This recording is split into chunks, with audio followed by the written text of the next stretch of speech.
Hi friends, ఇప్పుడే court movie చూసి వచ్చాను. లేట్ అయిపోయింది, రివ్యూ ఇద్దామని ఎలాగో ఫిక్స్ అయిపోయాను. సో డెఫినెట్గా మీకు నచ్చుతుందని అనుకుంటున్నాను. వీడియో ఎండింగ్ వరకు చూడండి, మీకు మంచి ఫీల్ వస్తుంది. కోర్ట్, ఈ టైటిల్ విన్నప్పుడే మీకు కోర్ట్ సీన్ మీ మైండ్లో తిరుగుతూ ఉంటుంది కదా. ఆల్మోస్ట్ ట్రైలర్ చూసుంటారు, 2 minutesలో వాళ్ళు రిలీజ్ చేశారు కదా. యాజ్ ఇట్ ఈజ్ ఎట్లా అనిపిస్తుంది అంటే, ఆ 2 minutes ట్రైలర్నే స్ట్రెచ్ చేసి 2.5 hours చూపించిన ఫీలింగ్ అయితే నాకు కలిగింది.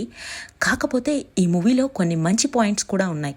ఏంటి అంటే, బేసిక్గా మూవీ స్టోరీ ఎక్కడ స్టార్ట్ అవుతుందంటే, నేను ఒక సింగిల్ లైన్లో చెప్తాను. 19 years ఉన్నటువంటి అబ్బాయి 17 years ఉన్నటువంటి ఒక అమ్మాయిని లవ్ చేస్తే ఏం జరుగుతుంది?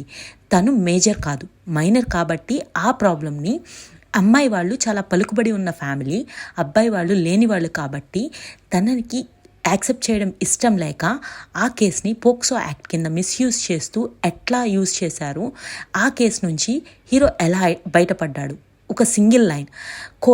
కోర్ట్ మెలోడ్రామాస్ని ఎవరైతే ఇష్టపడతారో వాళ్ళకి ఈ మూవీ చాలా బాగా నచ్చుతుంది. బేసిక్గా తెలుగులో ఇట్లాంటి సినిమాలు చాలా తక్కువ, మలయాళం అట్లాంటి ఇండస్ట్రీస్లో మనం ఎక్కువ చూస్తూ ఉంటాం. బేసిక్గా ఈ కథ ఏంటి అంటే, పరువు చుట్టూ తిరుగుతూ ఉంటుంది. పరువు కాపాడుకోవడం కోసం పాపం చిన్న పిల్లలు, అంటే టీనేజ్లో ఉన్నారు, తప్పు జరిగిందని ఎక్స్పెక్ట్ చేస్తూ వాళ్ళు చేసేటటువంటి ఒక ఎలిగేషన్ని వీళ్ళు కేసు కింద కన్వర్ట్ చేసి ఆల్మోస్ట్ ఆ బాబుకి 14 years జైలు శిక్ష పడాలని చెప్పి చాలా తీవ్రంగా ట్రై చేస్తూ ఉంటారు.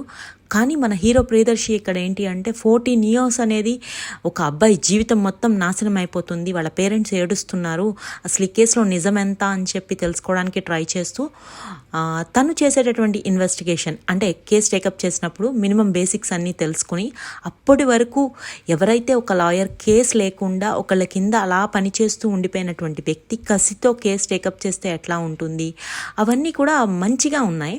ఇక్కడ డైరెక్షన్ బాగుంది, యావరేజ్ అని చెప్పాలి.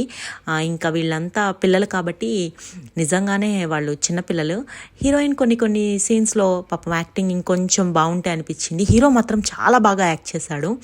ప్రియదర్శి అయితే మాత్రం నిజంగా ప్రాణం పెట్టేశాడు. కొన్ని చోట్ల ఏంటి అంటే, మీకు సెకండ్ హాఫ్లో డైలాగ్స్ చాలా స్ట్రెంగ్త్ చాలా తక్కువ ఉంది. అంటే క్రాస్ ఎగ్జామిన్ చేసినప్పుడు ఒక లాయర్, కానీ ప్రియదర్శి యాక్టింగ్ వల్ల మాత్రమే ఆ సీన్స్ చాలా బాగా పండాయని చెప్పుకోవాలి. ఈ మూవీకి ప్లస్లు నేను చెప్తాను.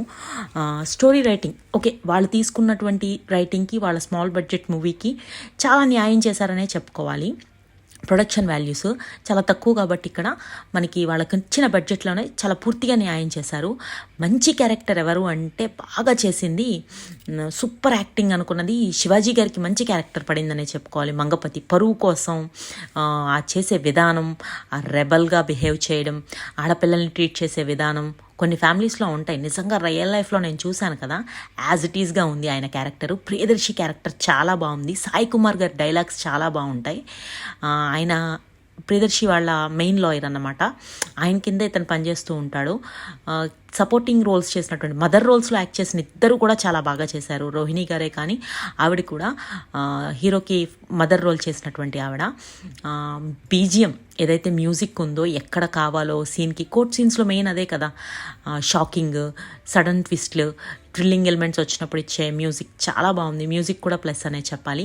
మీరు ఏదైతే సాంగ్ బాగా చూసారో అది మూవీలో ఇలా వచ్చి అలా వెళ్ళిపోయిన ఫీల్ కలుగుతుంది. ఆ స్టెప్ రిపీటెడ్గా మనకి ప్రమోషన్స్లో వాళ్ళు తెగ చూపించారు కదా, అదేమీ మూవీలో అంత ఉన్నట్టు ఇంపాక్ట్ ఏం కనిపించదు. అసలు బేసిక్గా ఆ లవ్ స్టోరీకి మీరేం పెద్ద కనెక్ట్ అవ్వరు, అనుకోకుండా టీనేజర్స్ నిబ్బిలానే అనిపిస్తాయి. బట్ ఇక్కడ ఏంటి అంటే, వాళ్ళు రియల్లీ కిడ్స్, ఎక్కడా తప్పు చెయ్యరు, కానీ సమాజం దృష్టిలో వాళ్ళు తప్పుని ఫేస్ చేస్తూ ఎలా ఒక కేస్.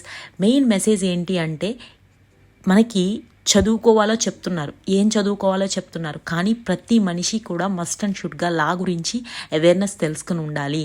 ఒక పిల్లాడికి, బీటెక్ చదివేవాడికి పోక్సో చట్టం ఎట్లా ఉంటుంది అని తెలియక తను చేసేటటువంటి చిన్న తప్పులు జీవితం మీద ఎట్లా ఎఫెక్ట్ చూపిస్తున్నాయి అనేది ఈ మెయిన్ మూవీ యొక్క ఇంటెన్షన్. చాలా క్లియర్గా ఎక్స్ప్లెయిన్ చేశాడు డైరెక్టర్.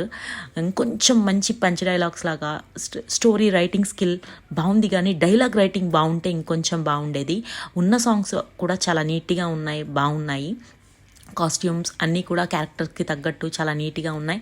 మెయిన్ ఈ మూవీకి ప్లస్ ఏంటి అంటే యాక్టింగ్, ప్రియదర్శి గారిది, శివాజీది, అట్లానే మదర్ రోల్స్ చేసినటువంటిది. హీరోయిన్ కన్నా హీరో చాలా బాగా యాక్ట్ చేశాడు ఈ మూవీలో. సో ఓవరాల్ రేటింగ్ వచ్చేసరికి 3.5 ఒకసారి చూడొచ్చు.